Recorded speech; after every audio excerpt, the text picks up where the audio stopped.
Good morning, boys and girls. I have a book for you today. Curious George Rides a Bike. Here we go. This is George. He lived with his friend, the man with the yellow hat. He was a good little monkey and always very curious. This morning, George was curious the moment he woke up because he knew it was a special day.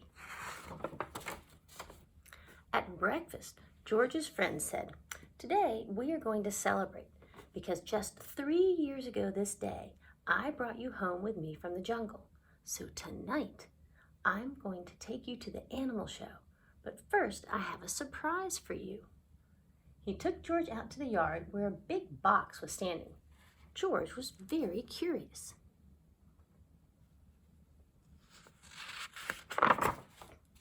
Out of the box came a bicycle. George was delighted. That's what he had always wanted. He knew how to ride a bicycle, but he had never had one of his own. "I must go now," said the man, "but I'll be back in time for the show. Be careful with your new bike and keep close to the house while I am gone."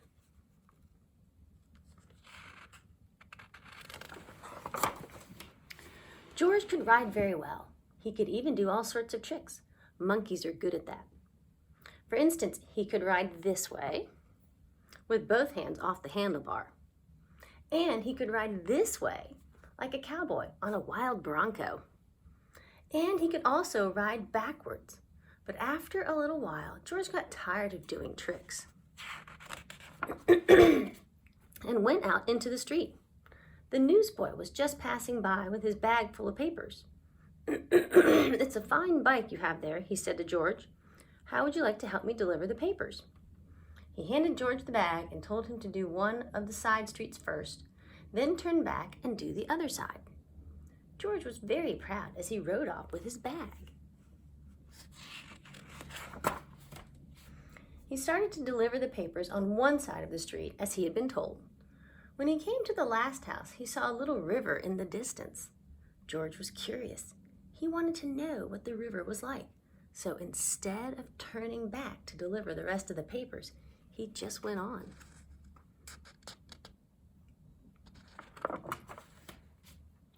There was a lot to see at the river. A man was fishing from the bridge, a duck family was paddling downstream, and 2 boys were playing with their boats.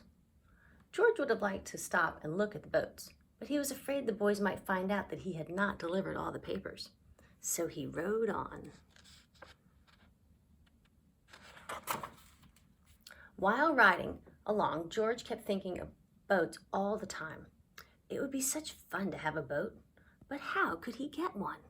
He thought, and then he had an idea. He got off the bicycle, took a newspaper out of the bag, and began to fold it. First, he folded down the corners, like this. Then he folded both edges up, brought the ends together, and flattened it sideways.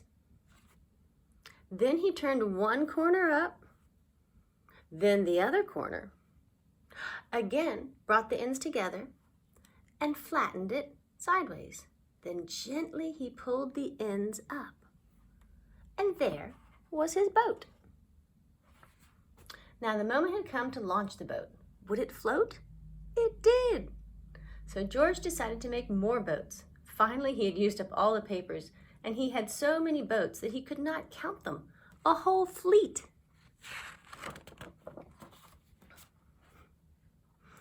Watching his fleet sailing down the river, George felt like an admiral. But watching his fleet, he forgot to watch where he was going. Uh-oh. Do you see what's coming? Suddenly, there was a terrible jolt. The bicycle had hit a rock, and George flew off the seat head first. Oh no. Luckily, George was not hurt, but the front wheel of the bicycle was all out of shape, and the tire was blown out. George tried to ride the bicycle, but of course it wouldn't go. So he started carrying it, but it soon got too heavy. George did not know what to do. His new bike was spoiled. The newspapers were gone. He wished he had listened to his friend and kept close to the house. Now he just stood there and cried. Suddenly, his face brightened. Why, he had forgotten that he could ride on one wheel. He tried it and it worked.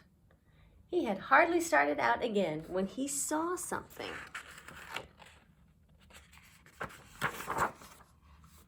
He had never seen before. Rolling towards him came an enormous tractor with huge trailers behind it. Looking out of the trailers were all sorts of animals. To George, it looked like a zoo on wheels. The tractor stopped, and two men jumped out. "Well, well," said one of the men, "a little monkey who can ride a bike Bronco fashion. We can use you in our animal show tonight. I am the director of the show, and this is Bob. He can straighten your wheel and fix that flat in no time, and then we'll take you along to the place where the show is going to be." So the three of them got into the cab and drove off. "Maybe you could play a fanfare while you ride your bike in the show," the director said. "I have a bugle for you right here, and later on you'll get a green coat and a cap, just like Bob's."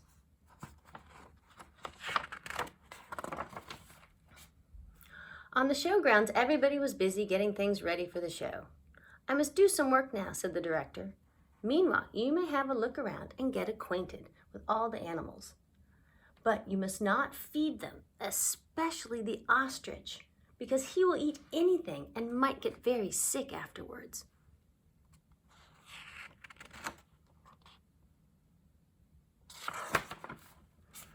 George was curious. Would the ostrich really eat anything? He wouldn't eat a bugle, or would he? George went a little closer to the cage, and before he knew it, the ostrich had snatched the bugle and tried to swallow it. But a bugle is hard to swallow, even for an ostrich. It got stuck in his throat. Funny sounds came out of the bugle as the ostrich was struggling with it, all blue in the face. George was frightened. Fortunately, the men had heard the noise. They came rushing to the cage and got the bugle out of the ostrich's throat just in time. The director was very angry with George. "We cannot use little monkeys who don't do as they are told," he said. "Of course, you cannot take part in the show now. We will have to send you home." George had to sit on the bench all by himself, and nobody even looked at him. He was terribly sorry for what he had done, but now it was too late. He had spoiled everything.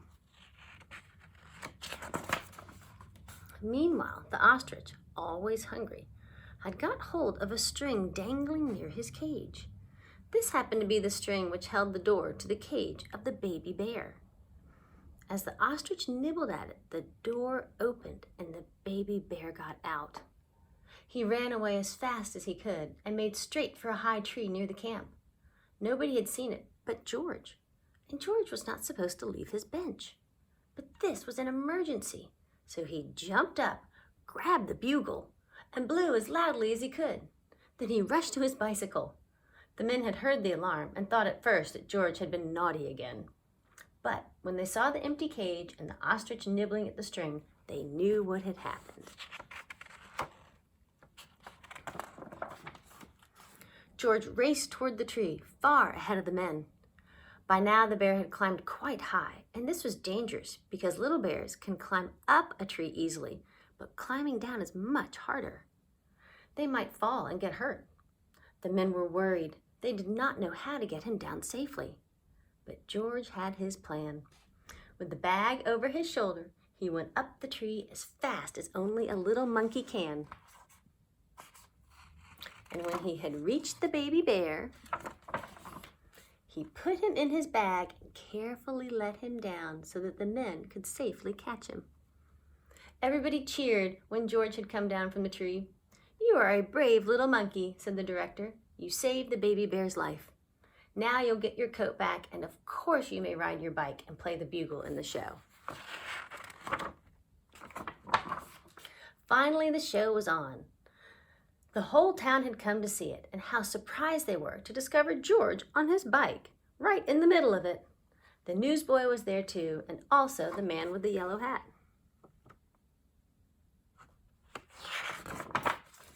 Who had been looking for George everywhere and was happy to have found him at last. The newsboy was glad to have his bag again, and the people from the other side of the street, whose papers George had made into boats, were not angry with him anymore. When the time had come for George to say goodbye, the director let him keep the coat and the cap and the bugle. And then George and his friend got into the car